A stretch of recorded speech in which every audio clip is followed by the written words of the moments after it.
Alright guys, welcome back to Formula 1 News. Media Day in Barcelona. That means the FIA technical directive is now officially in place. The FIA were in all the garages today testing the new front wings to see if they would comply with the new regulations. That it seems they do, but some are changing more than others. Ferrari reckon their car is not going to be too much different to what it previously was. McLaren and some of the others aren't so convinced on this issue. McLaren, it seems, already tested theirs back in Imola, where Lando Norris was not especially slow. What do you guys think about this in the comments? Who's going to be right on this issue? Because it's a massive weekend in the context of the championship. Very much intrigued to your thoughts in the comments. Hit the like button if you enjoy. Subscribe if you're new, as always. I would greatly appreciate it. We're going to begin, because it's media day, with all sorts of stuff happening on the track. We're going to begin here with Carlos Sainz. Max Alonso Sainz, who would win in the same car. He did a couple of interviews, and his comments here were kind of interesting. This is absolutely no surprise. Like, if you're any driver worth your salt, and you are asked the question, would you beat Max Verstappen, and you say no, then, I don't think you've got what it takes at the end of the day. People are going to clown him for it, but this is absolutely the right answer in my opinion. What is an interesting answer was his answer to this. So he was asked the question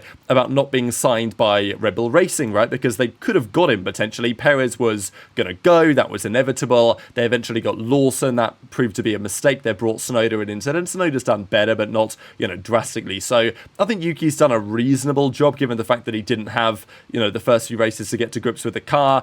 But he's not been great, obviously. Max is still way ahead. And maybe if they'd had Sainz, they might have given themselves a chance to win the Constructors' Championship this year. But Sainz says, look, Red Bull didn't want me. Those who know about F1, I think they know why Red Bull didn't want to sign me. So an interesting statement, as he says. I have nothing against their decision-making or their team or their decision-making.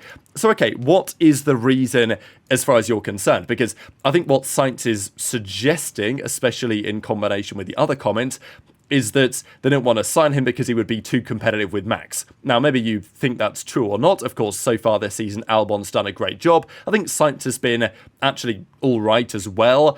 Overall, it's just he's scored fewer points for various reasons over the season so far. But, we know that Sainz is still a solid driver. Is he a Max Verstappen driver? No. And look, they had their time at Toro Rosso.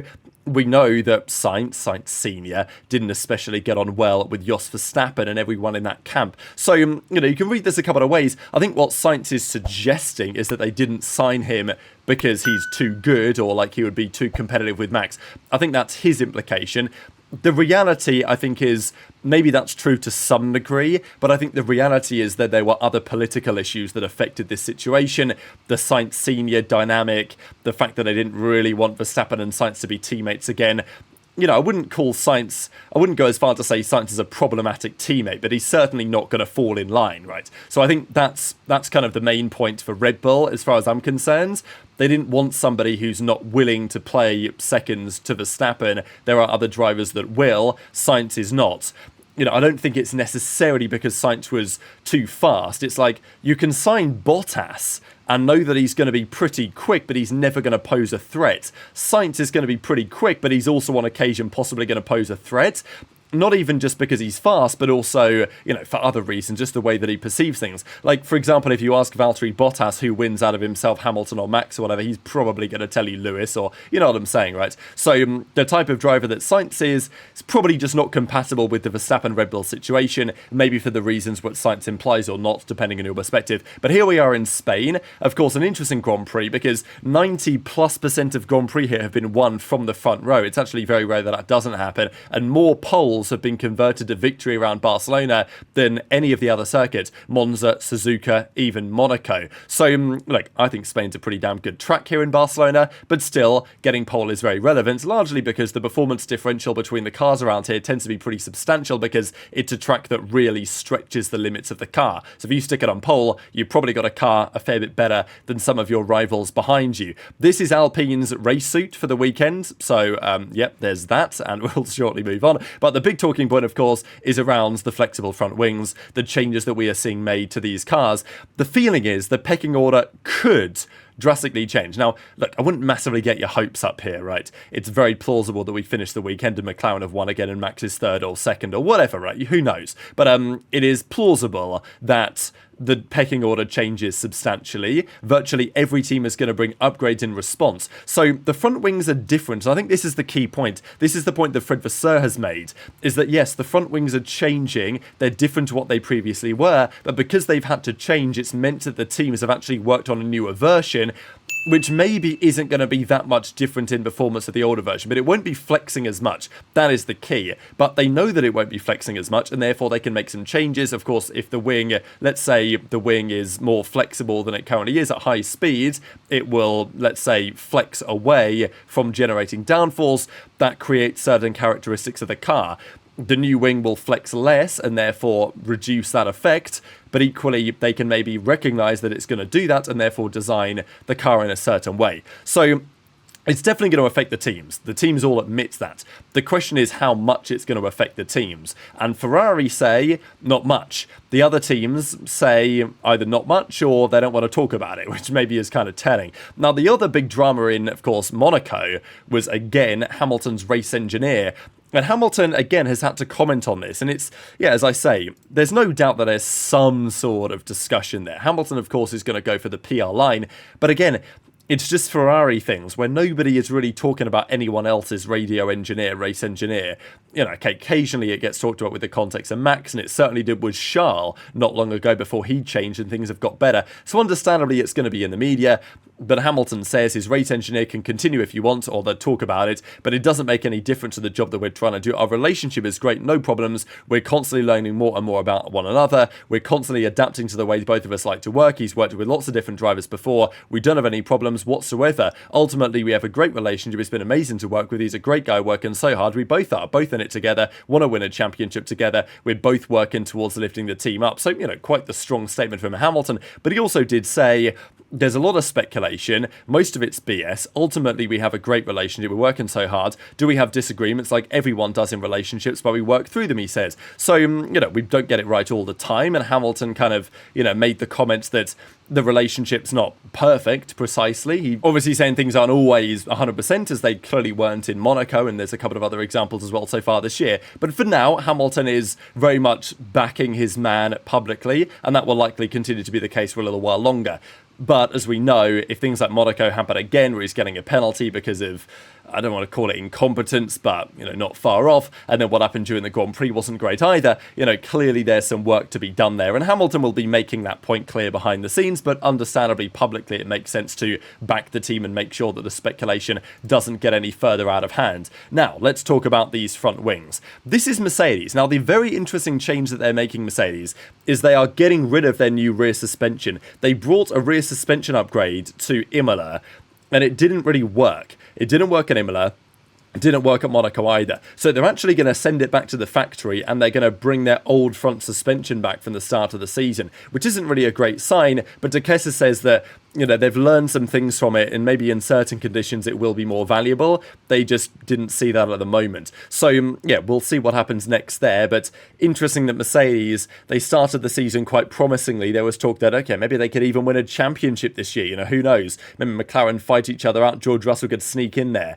That's not going to be happening this year now, and they've made some changes that haven't really worked, and they're going to change some of them back. So that's the Mercedes piece. We also know that their front wing will become much stiffer. I mean, they were one of the teams definitely exploiting aero elasticity to the greatest possible degree. Them and McLaren, that is at least the general theory. Ferrari and Red Bull potentially one step behind. So Red Bull are bringing some new front wings, of course, because their old front wing also doesn't comply.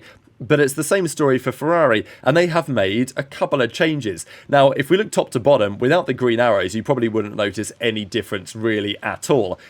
I mean, look, it's a front wing, right? Like, it's kind of the same concept, but changes in flexibility because they are presumably making it out of different tools and in such a way and materials that it's not possible to flex in the same way that it previously was. But they have made some slight adjustments to the end plate of the front wing. You guys can see the new shape here here at the bottom, it was like usually a flat end plate. Now it has this extra little kink in it. It's actually what Haas have done, which is pretty interesting, that they're taking inspiration from Haas. Whether that's good or a bad thing, you can make your mind up on that. And even this bottom little element here, what you might call like the legality joint, which allows a little extra room, because these plates are meant to, or these like, you know, elements here are meant to be attached to the end plate, and you can effectively generate extra downforce by using this technical piece of work that I think Mercedes really pioneered over the last couple of years. But that's what Ferrari are working on.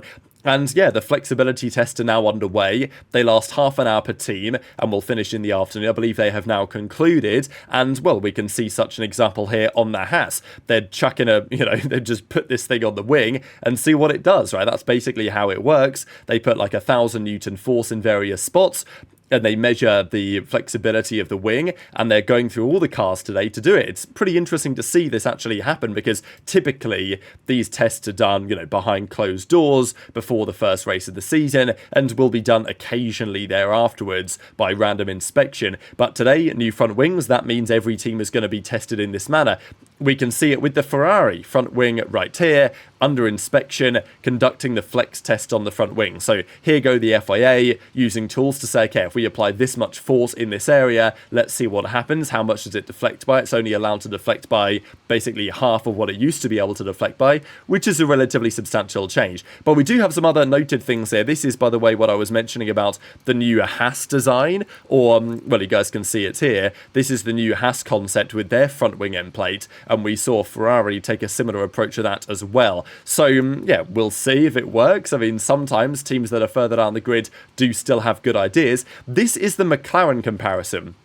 Now, it is worthy of note here real quick that the lighting is slightly different on these, and also the wings can be set up in a different way, so you can mess around with the elements, the way that they sit and all that, and as a result, they will look slightly differently image to image regardless of the situation. And they're also taking these images from a slightly different angle. So, for example, you look at the end plate on the left-hand side, you can see that it appears to turn in more on the older version than the newer version, but actually it's probably just camera angles.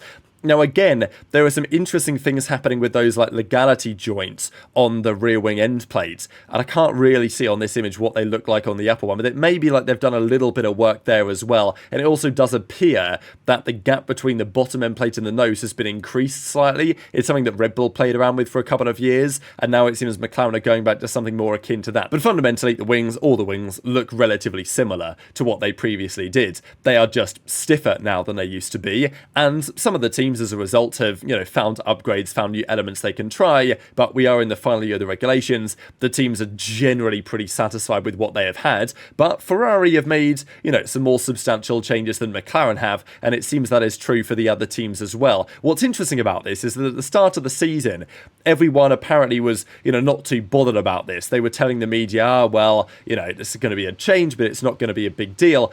But now there are teams telling the media, Duquesa and others from the Italian press, Auto Racer and other publications, that it will be difficult to find the balance again, because that's what these wings really helped with, is helping with the compromise. That's what these cars, massive cars, very stiff suspensions that you have to run to make the ground effect work.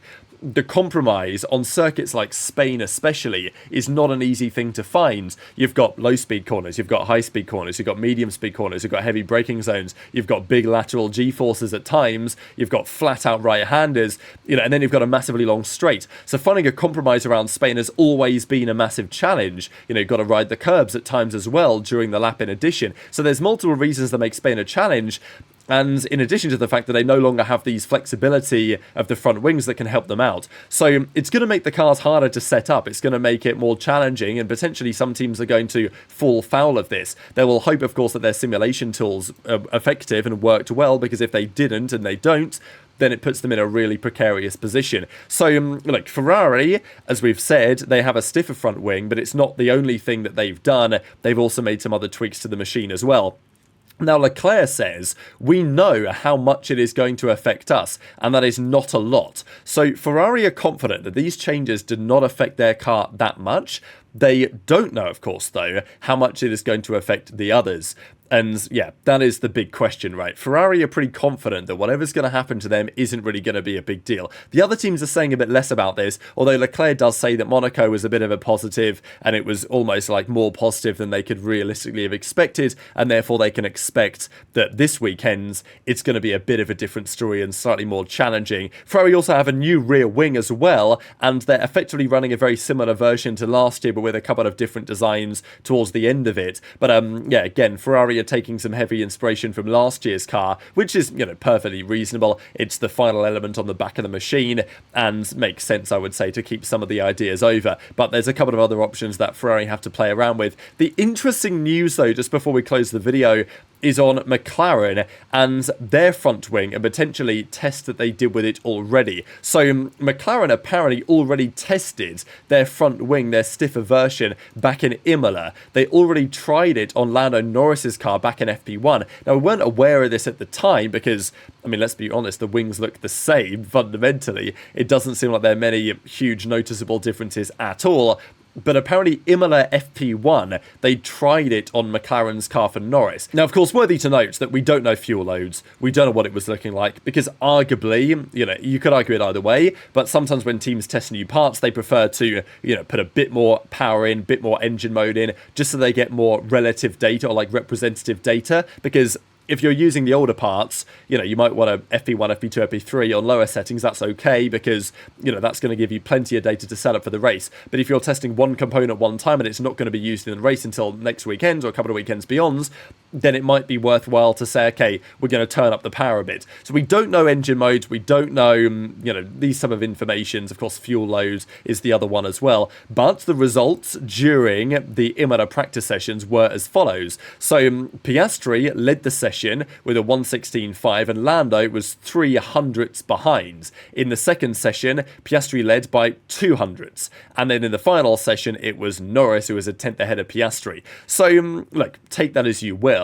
But the point is that over the first couple of sessions, Piastri and Norris were effectively on the same pace. So the conclusion, if there is one to draw from this, is that it doesn't look like it's going to affect them much. Now, look, this is the only data we really have on this, and it wasn't a particularly representative session. Look, it was a 1:16.5 that was done, and in free practice 2, it was a 1:15.2. The next day in FP3, it was a 1:14.8, and then, qualifying, of course, was even faster than that. So it wasn't the most representative session ever, which means it's difficult to get a read on this, and it probably will have some impact. The teams say it will have an impact, but the only information that we have as of recording this video is that they tried the new rear wing or the new front wing on Norris's car in FP1, and he wasn't really any slower. He was basically the same speed. But as I say, there are so many other factors in play than just that. But very much interested in your thoughts in the comments. Just one final thing. We saw Fred Vasseur say this is going to be a game changer for everyone. We don't know the impact on every single team. We had Christian Horner say there, of course, will be some effect. It is a significant change. Of course, the teams have anticipated it, so it may well be neutral, but maybe it will have some effect on degradation.